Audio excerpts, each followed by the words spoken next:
Hi, everyone. My name is Patrick McCullough. I am the president of Hallmark Business Connections. And today I am honored to be joined by Claude Silver, emotional optimist, coach, and trailblazing leader. Claude is on a mission to revolutionize workplace culture, leadership, and talent. She's the world's first ever chief heart officer and an 11-year veteran at VaynerX, where she partners with world famous founder and CEO Gary Vee to lead more than 2,000 employees and ensure that empathy and connection are at the heart of the company's success. Fun fact, before her corporate career, Claude founded and sold an outdoor adventure and surf school, which honestly sounds like a pretty great gig. She went on to become a leading creative brand strategist, known for bringing emotional intelligence and humanity into every room that she's in. Today, she's a celebrated speaker, award-winning leader, and one of the most influential voices on LinkedIn. And if that's not enough, she's just a few weeks away from publishing her first ever book, Be Yourself at Work, a powerful reminder that showing up as your full self is actually the key to sustainable, high-impact leadership. The book is now available for pre-order wherever you might pre-order your books. Claude, thank you so much for being here. Thank you, Patrick. It's pretty much the best intro I've ever heard. I'm a little embarrassed, but thank you. Thank you so much. Well deserved. Okay. So as we said, you're as far as we know, the world's first ever chief heart officer, a title that I would love to have. When you first stepped into that role at VaynerMedia, I'm curious, what did heart mean in a business context? And as the business has evolved and as the industry has evolved and as your workforce has evolved and the company has grown, how do you think that definition has changed? Yeah, I love that question. And I'm going to go back in time just a tiny bit. So when I first joined Vayner, which was May of 2014, I was the first SVP that Gary hired, which basically meant I was old, I think, and had a lot of experience in the world and in advertising. And about a year into my tenureship here, it just dawned on me that advertising, getting something into your hand, wasn't filling me up. But what filled me up were the human beings and the teamwork and the camaraderie. So I went to Gary and I said, you know what? I love it here. I love this place, but I don't want to do advertising anymore. And Gary, being the wizard that he is, putting people in positions of strength, said, what do you want to do? And I said, I only want to work with people. I want to work with the heartbeat of this place. So as soon as I said heartbeat, that's the first time it really came into kind of our zeitgeist. What I meant was the human beings that make this operation run. And what I mean every day is the human beings that make any organization run. So I think there was some quote, maybe 20 years ago, which is, humans are your greatest asset. Well, no, humans are your company. And so that's what heart meant to me. When Gary and I chatted about this role and he said, that's it, you're going to be chief heart officer. And I knew what that was just because it just felt like the skin I'm in. I asked him 3 questions. 1, what are we doing here? What are we building? And he said, we're building the single greatest human organization in the history of time. Sign me up. Aspirational. He wants to buy the jets. I'm all down. How do we know if I'm successful? Is what I said. And this is the only job description 10 years in I have, which is you will touch every single human being and infuse empathy through the agency. So we were 400 then, we're 2,000 plus now globally. And then, of course, I said, I've never done HR. I don't want to do HR. And he said, that's fine. You'll hire a team around you, a strong team, which now at this point I have real HR people that know how to run the business of HR. So heart has always been for me literally the culture, the vibe, the hallway. Hey, how are you? The elevator, the bathroom. Good to see you. How was your weekend? Just the vibe of the company, the threads of the company. And to answer the next part of the question, we've evolved so much. I mean, we were preteen when I started. And now where I'd say, we're 16 years old, we're pretty much about, out of puberty, I would say. We still got our things to work on. Of course, it's not utopia. But where we've evolved from is from being almost creating a world of entitlement, if you will, back then, to now we've moved into a world of accountability. We've matured as a company. Our business model has matured. Our products, the world has changed. And we actually need our human beings to evolve with us and to become more accountable, to understand why communication, leadership, growth mindset are so important to us. And so that's where we are today. Interesting. Well, it's an incredible story. And the one part of it that I might want to double click on a little bit, how some of the things around emotional intelligence have changed as you've scaled. So as you said, you've got thousands, 2,000 plus employees across a bunch of offices and time zones and geographies and cultures. What have you learned about what it takes to scale emotional intelligence and humanity, considering that not only do we live in a fast-paced world, but the advertising agency, marketing agency, that business is incredibly fast-paced with extreme demands? It is. So you're asking the question, which is, how do I scale culture? How do I scale heart? And really what the ROI is. That's the end question, which we get I get every second of every day. Immediately when I started this position, I knew I needed to find what I call culture champions. Culture champions are people that have a very similar DNA to me, to Gary, that understand self-awareness first, and then understand what it's like to be there for another human being, what it's like to unlock emotional intelligence, what it's like to say thank you, to show gratitude, to build resilience. So I really needed to find those people. Remembering I had been at the company for 16 months already, so I already had some people, if you will, and I leaned on those folks as we moved into Los Angeles, as we moved into London, as we moved into Singapore, to really be that CHO, to really be able to say like, hey, noticed you had a hard time in that meeting. You want to go take a walk? Hey, I saw that, that manager wasn't cool to you. You want to talk about it? That kind of stuff. Or, hey, congrats, you won a pitch. That's terrific. That's the first thing. And I continue to lean on those people daily. The second thing is I started a people and experience team, normally called HR.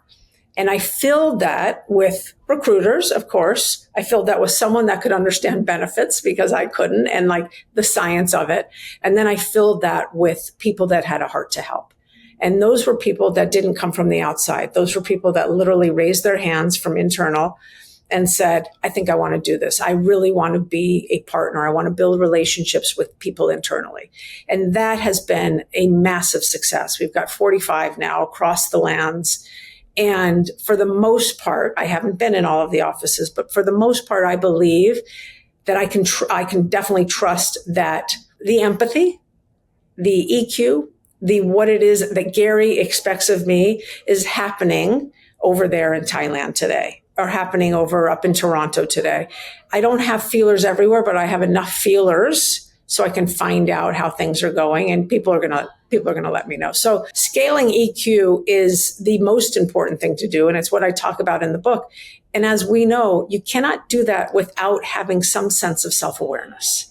You can't just say, I'm an empath and I want to fix the world if you don't know who you are. And as a 18-year-old, my freshman year of college, I remember clearly walking down the streets of Winter Park, Florida, and my friend at the time saying, what do you want to do? What do you want to study? And I said, I want to be a psychotherapist. I want to help people out. And she looked at me and she said, you have to learn to help yourself first. And I was like, whoa, mayday, mayday. And I really did spend a lot of my 20s then doing just that and taking the time to understand how I tick, how I talk, and what my triggers are. So a long way to say EQ is everything, and really finding people that are other heartbeats that really want to extend a hand, build a bridge, and say, I got you. And the thing here at Vayner, which is something that I love that Gary and I have done, is this is a culture of trust. There is no reason for us not to trust you. We just interviewed you for 3 months. We just looked for you. So when you start, we trust you. You don't have to prove yourself. You don't have to go, get that $5 million account. Like, that's all wonderful, but you have to be a good human and get to know people. I love the connection around EQ and having your CHOs in every office, right? And it's like you're placing that responsibility. It's not just a team of people that give feedback, but it's an actual responsibility on the ground. It makes a ton of sense. And I want to circle back to the part of it, though, that really does matter for the business, which is ROI, right? And I think, you often connect internal culture to external client success. I'm curious, and for folks who are listening, can you share an example where building belonging and emotional safety, as you said, inside of VaynerMedia directly impacted a creative campaign, a client outcome, anything like that? 1,000%. I mean, there are a lot of these because as you probably know, working with clients always has its challenges. It has its glory too, but they want what they want when they want it. And a lot of times people at Brandside are filling out little Excel boxes saying, I did that. We had this much reach. We spent this much money. And that's all understandable. We have had some very hard times with clients where they really are going head to head with us on creative. For example, on the strategic brief and on creative. And what our folks have leaned in on is what we call being good guys, doing what's right. And so in hard times, doing what's right is not being afraid to say, you know what, I think we need what we call an elephant meeting. We need to talk about the elephant in the room. And we do that with clients on a daily basis, if need be. Let's air it out. What is it that we've presented to you that's off brief? What is it that we presented to you that we believe is on brief, but it's not jiving with you?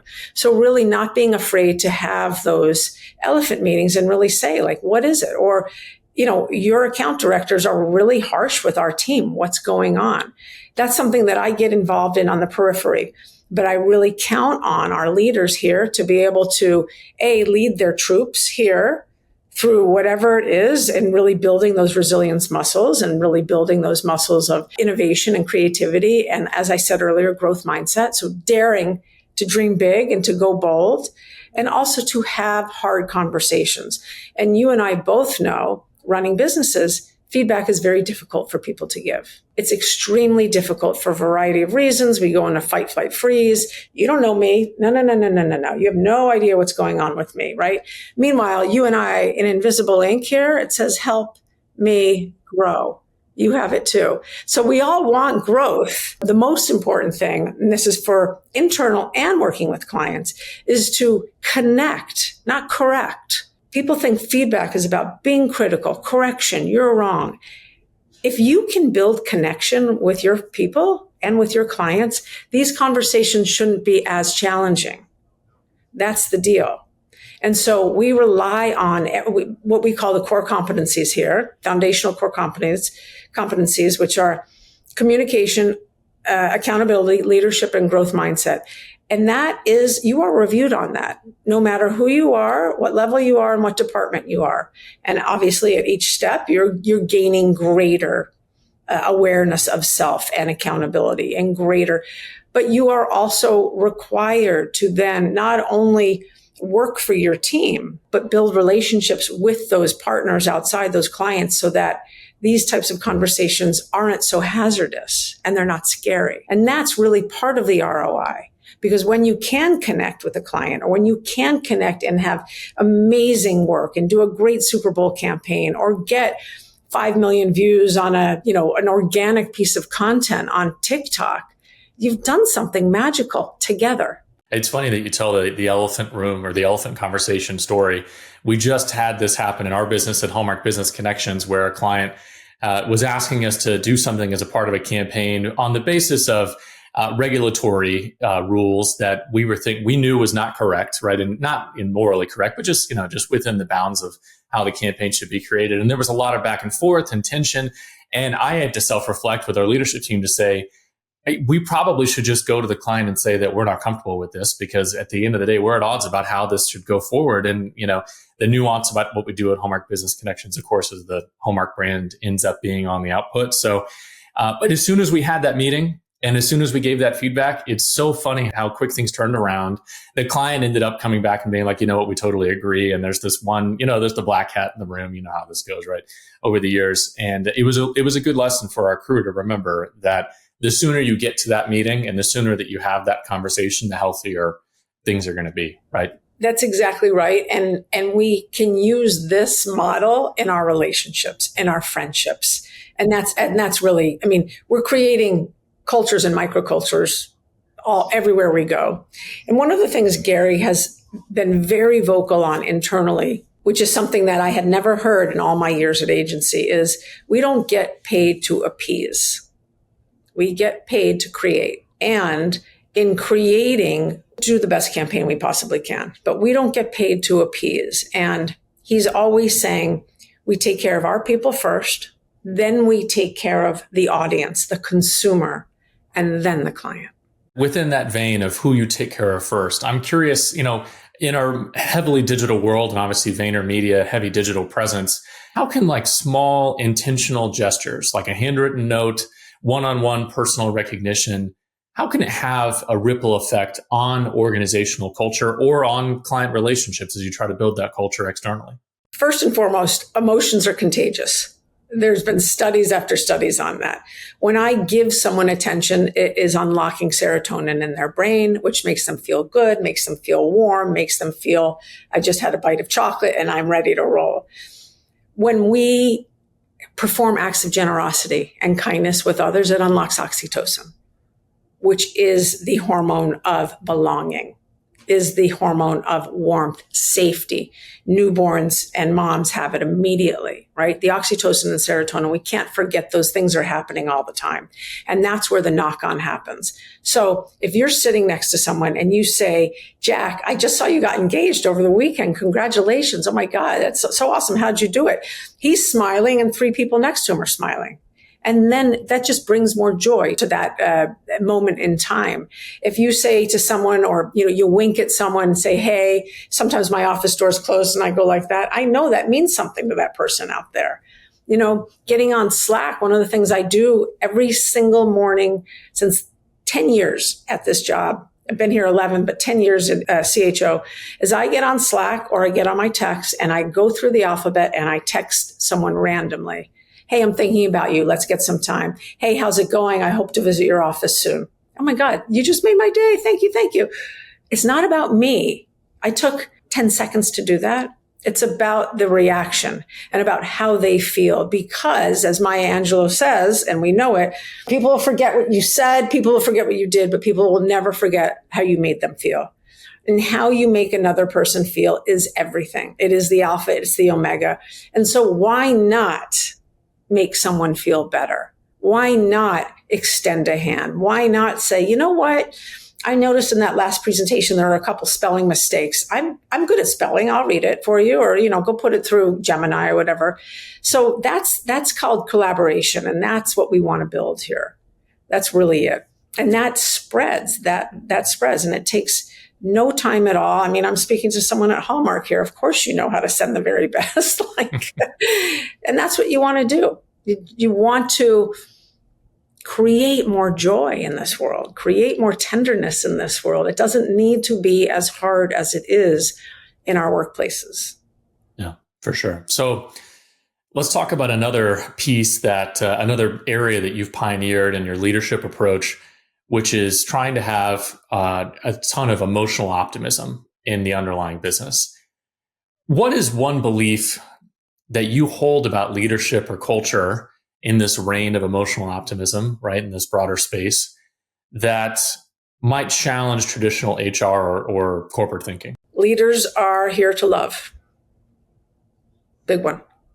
That LOVE is a big gotcha for some companies. Obviously, I don't mean leaders are here to lead with love and intimacy. I mean relationships. I mean kindness. I mean empathy. Those are the things I mean. Something else might be, how can you say you're empathetic, but you just let my best friend go? How's that empathy? We all get that, which is, we are a business and we had put that person on a growth plan, or we had X, Y, and Z, and it happens. And the great thing is we've already set them up with a phone call with Gary for next week and with our alumni program. So we're going to work with them to get another. But that's another I gotcha, which is empathy, which became a real buzzword in the workplace, I would say probably, 10, 15 years ago. Empathy is a feeling. How you act is through kindness and compassion, which we all can do. So when I say leaders are meant to lead with love, or you don't have to mark your territory to be a leader, you don't. You just need to show up and listen and guide. It's not, one of the things I'm very, very big on is leadership is a choice that you and I make every single day. It's not a tag I put on my shirt. I'm not thumping my chest all day. That's not what it's about. For me, this is about servicing. This is about hospitality. This is about how can I create an environment where you can thrive, period. And again, the undercurrent is love for me. The undercurrent is emotional optimism. The undercurrent is hope and possibility. And that's what emotional optimism is. It's not toxic positivity. Oh my God, the sky is blue, so be quiet. Everything's great. No. It's being a realist, but also knowing that the sun will shine tomorrow.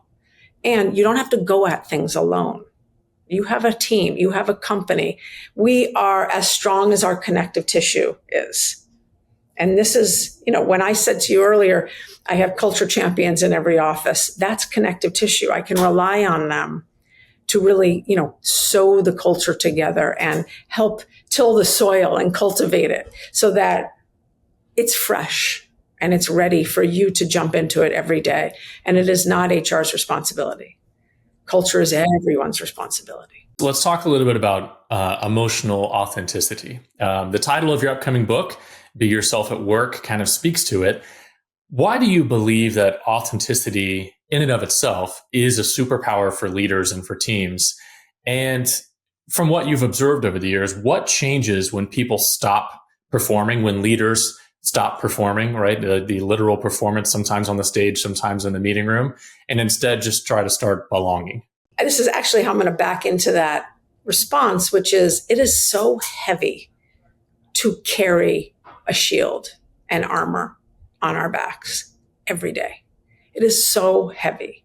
That's the last thing we need now in this day and age, is to then put that type of emotional weight on us and to feel like we have to code switch and to feel like I'm not going to fit in because they're going to see right through me. Imposter.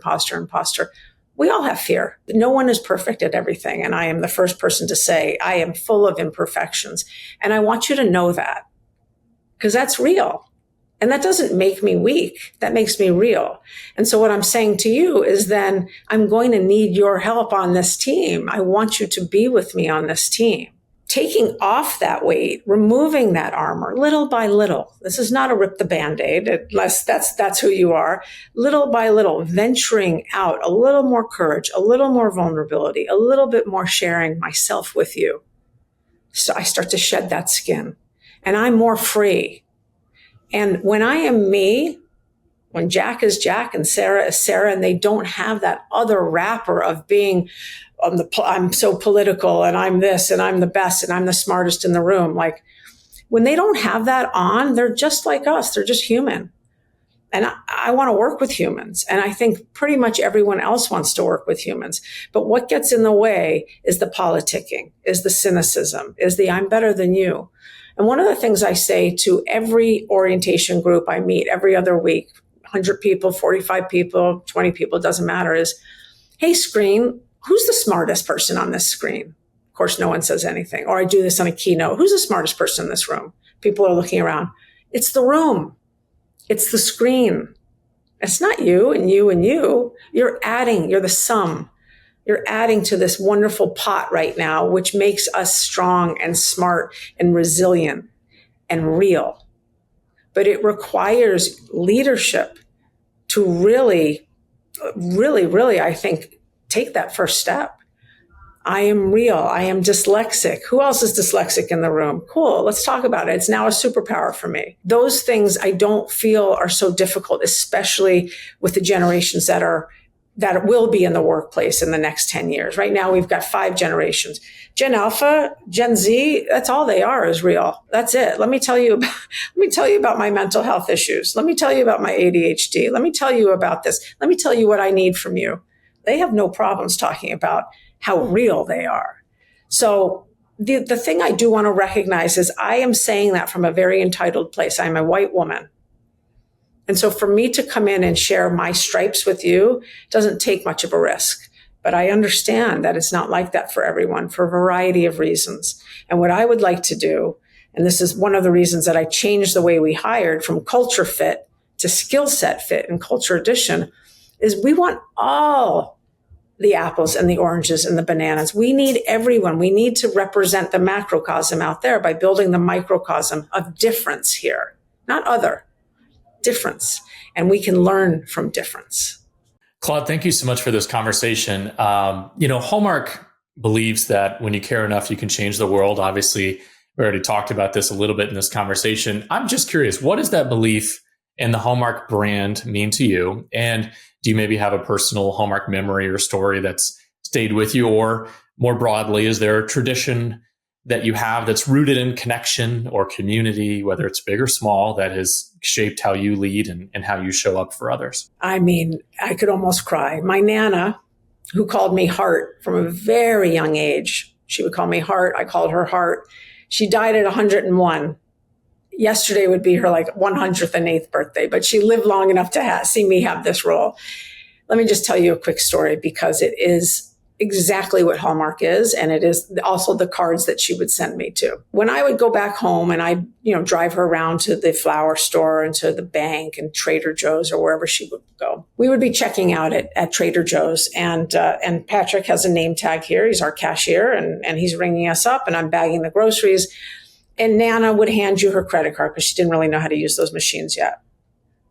And you would hand her the credit card back and she would say, Patrick, and you would say, because you've got 7 people in line. You go, She'd say, would you do me a favor and have a peaceful day? And walk out. How did Patrick feel then for the next 5, 10, 15, 30 minutes? Elated. Oh, you were just touched by an angel. That goes back to these small little gifts of kindness mean so much. And they create a flywheel. The other thing about Nana's the only person in there. I have chills. I just have chills talking about her. I mean, she was my spirit animal. The only person in the world that would send me the sentimental cards, granddaughter, those wonderful cards. And I still have all of them.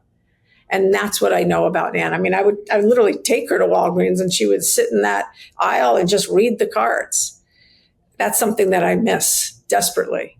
I really, really miss. And, that's, again, a little gift. You put a stamp on it. What costs 40 cents. I don't even know what a stamp costs anymore. But to send the very best, to let you know I'm thinking about you. People will remember how you made them feel. That's what it's about. And that's what connection is about. And that's what you're doing. Every single card that someone picks up and then sends. Wow. Yeah, I love that story. As a former grocery store checker myself, I can tell you it resonates and it's true. It's absolutely true. There are those connectors in this world who have that ability to just leave that little impression that sticks with you. Even it might take 2 seconds, but it will stay with you for quite a while. That's a beautiful story. And I worked in a grocery store too. There you go. So I love it all. Those are those moments where you just know, God, was that an angel? Something really, really incredible just happened. And that's going back to that attention and that generosity. Yeah. Well, it's a beautiful story and it's perfectly said. Claude, your book, Be Yourself at Work, comes out this October. What's one takeaway that you hope readers will have? What will stay with them after they turn that last page? Be Yourself at Work is really a journey that anyone could take at any point in their life to become more grounded and confident in who they are. And one of the things I talk about there is you are the CEO of you. No one else leads you. You are the CEO of you.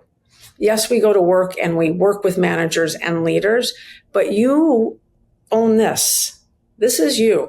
And you are in charge of this. And you are in charge of this. And so one of the exercises I walk people through is called the lie exercise. And it's all about how to dispel the imposter syndrome, because that's a lie, right? I tell myself this, 18 times a day, probably 18,000 times a day. I tell myself I'm X, I'm X, I'm X. That's a lie. And so how can I spot that lie, bring light and evidence that that lie is incorrect, and come up with something else to put in, something that is more not only positive, but is real, is true. So I would say you are the CEO of you, and really understanding that this imposter syndrome doesn't have to be there. And there's some really easy steps to take to get it out of your way. And if that means you have to put sticky notes all over your office and your whiteboard and your computer, whatever it is, to reaffirm to you that you are worthy, you are enough, you are smart, you deserve growth, you deserve to be happy. Do it. Yeah, well, that's beautiful. And I can tell just from that little preview, it's going to be a great read, and I'm sure it's going to do incredibly well. Again, Be Yourself at Work, the book coming out this October. She's got it right there. It's coming soon, and you can pre-order it or order it, I'm sure, at all the places where books are sold. Claude, thank you again so much for joining us today. It was a wonderful conversation, and best of luck, of course, to VaynerMedia, and on your upcoming book. Thanks, Patrick. Great to talk to you, and thank you for everything that you do.